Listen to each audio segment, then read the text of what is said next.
Maligayang Pasko sa inyo lahat. Parang sobrang yaking na.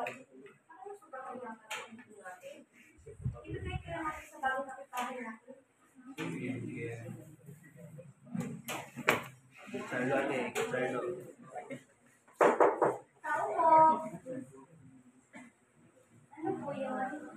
Kayo po yung bagong kapitbahay? Tao po. Kasi sobrang kayo natin. Kasi naman kami ng pagkukunan sa mga iba na. Kaya ito namin ibigay yung binutuan sa inyo. Bawal pa.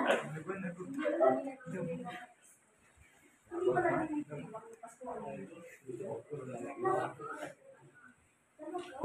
ba pasensya na po.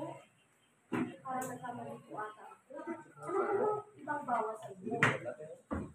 Gaya na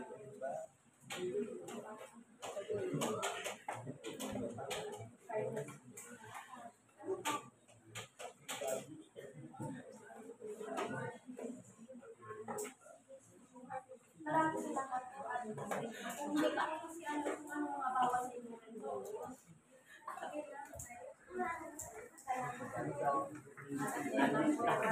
po.